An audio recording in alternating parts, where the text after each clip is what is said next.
June 11th, 1962, 10:30 p.m. Three men crawled through holes no bigger than a ventilation grate. They climbed through a network of pipes in total darkness. They descended 4 stories using makeshift rope, and then they vanished into the frigid waters of San Francisco Bay. Their destination: freedom. The problem: they were escaping from the most secure prison ever built, a fortress on an island, a place designed to be inescapable. Alcatraz. For 60 years, the FBI has maintained one official position: they drowned. But no bodies were ever found, no evidence of death ever discovered. This is the story of the only successful escape from Alcatraz, or the most elaborate disappearance in American prison history. Alcatraz Federal Penitentiary, located on a 22-acre island in San Francisco Bay, 1.25 miles from shore. Operational from 1934 to 1963, it wasn't just any prison. It was America's answer to a simple question: where do you send the prisoners who can't be controlled anywhere else? Bank robbers, murderers, the most dangerous criminals in the federal system.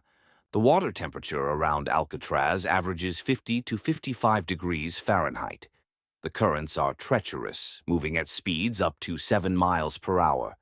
In the prison's 29-year history, 36 men attempted to escape.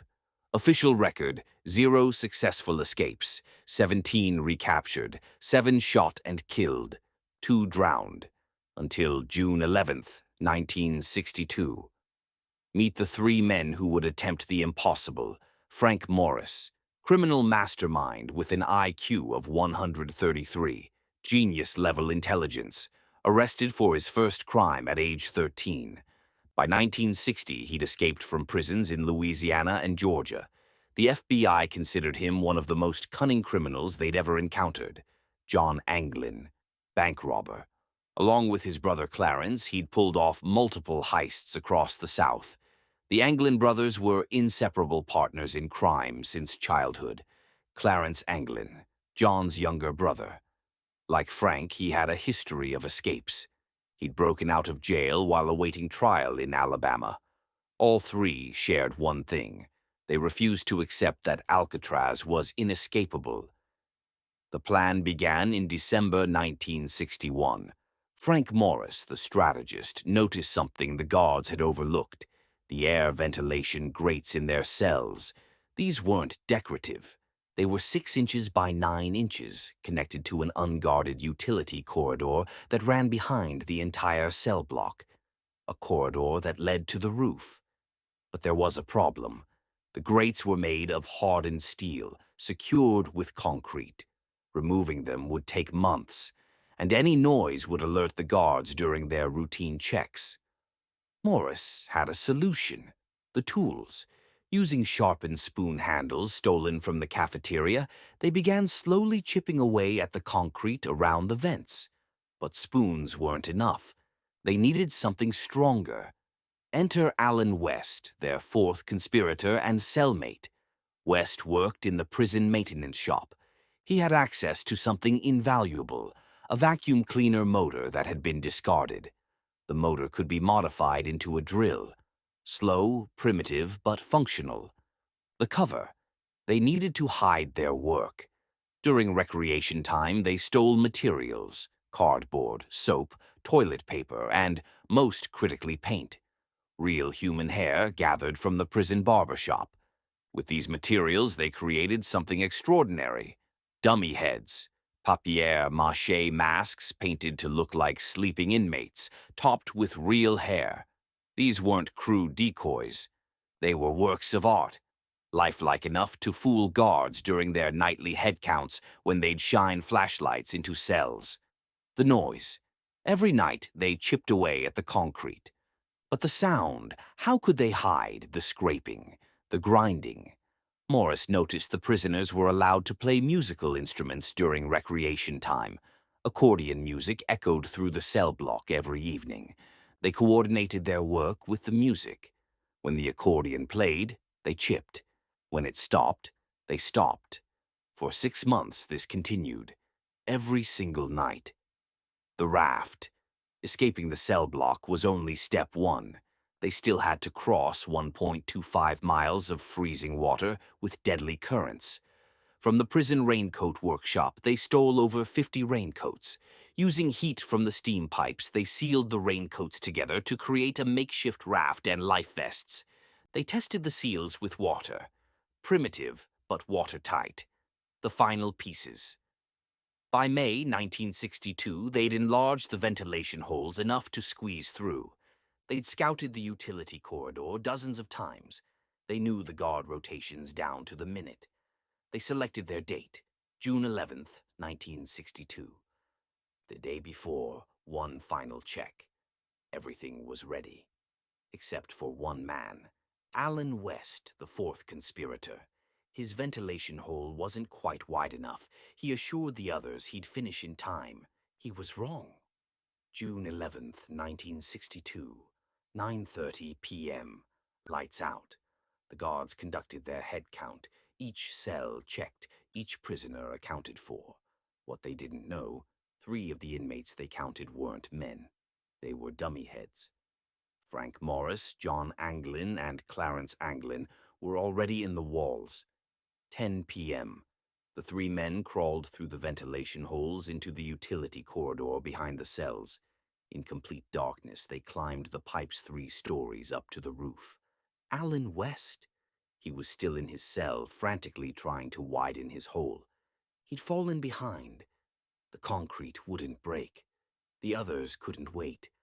On the roof, they pried open the ventilation shaft and emerged into the cold night air. San Francisco glimmered across the water freedom, just over a mile away. They descended the exterior wall using a makeshift rope constructed from electrical wire and raincoat material, 4 stories down to the ground. At the northeast shore of the island, they inflated their raft. The method? Blowing air into the sealed raincoat chambers. It held. 10:30 p.m. They pushed into the water, the temperature 54 degrees Fahrenheit, the current moving at 6 miles per hour toward the Golden Gate Bridge, and then they disappeared into the darkness.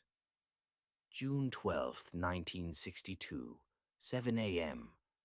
Morning head count. The guards noticed something off. The inmates weren't moving. They shouted. No response. When they opened the cells, they discovered the truth. They'd been counting dummy heads all night. 3 prisoners were gone.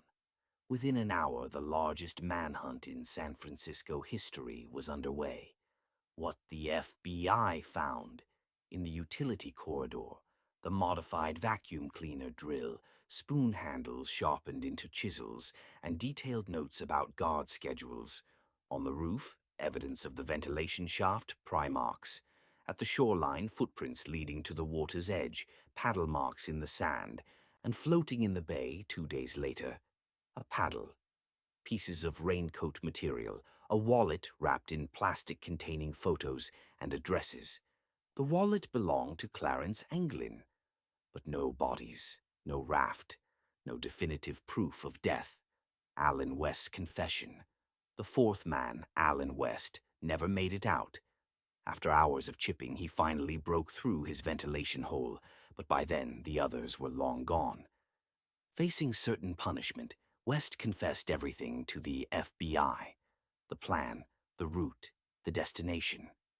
According to West, they were headed to Angel Island, a landmass 2 miles north of Alcatraz. From there, they'd steal a car and disappear. The FBI searched Angel Island. Nothing. The official conclusion, the FBI declared the men drowned. The water was too cold, the currents too strong. No one could survive that swim, especially on a primitive raft. Case closed, officially. The evidence against that theory. The Coast Guard and FBI conducted extensive searches. They dragged the bay. They monitored hospitals for hypothermia cases. Nothing. Bodies in San Francisco Bay don't stay hidden. The currents pushed them to shore within days. Dozens of drowning victims had been recovered before. These 3? Not a trace. In 1975, the bodies of John and Clarence Anglin's family members received mysterious Christmas cards. No return address, no signatures, but the handwriting matched. In 2013, the FBI received a letter claiming to be from John Anglin, saying he was 83 years old and willing to turn himself in for medical treatment. The FBI investigated but couldn't confirm authenticity. In 2015, a photograph surfaced allegedly showing John and Clarence Anglin alive in Brazil in 1975. Forensic analysis showed it was consistent with their aged appearance. The FBI officially closed the case in 1979. But the U.S. Marshals Service? They still maintain an active warrant, because legally, if they're alive, they're still fugitives. The escape exposed catastrophic security failures.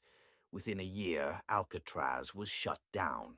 The federal government cited deteriorating conditions and excessive operational costs. But everyone knew the truth. The rock had been broken. The methods used by Morris and the Anglins changed American prison security forever. Ventilation systems were redesigned, head counts became more rigorous, tool inventories were implemented across federal prisons. What happened to them? Three possibilities. Theory 1. They drowned. The official FBI position. The water was too cold, the raft too primitive. They succumbed to hypothermia within an hour and sank into the bay. Theory 2.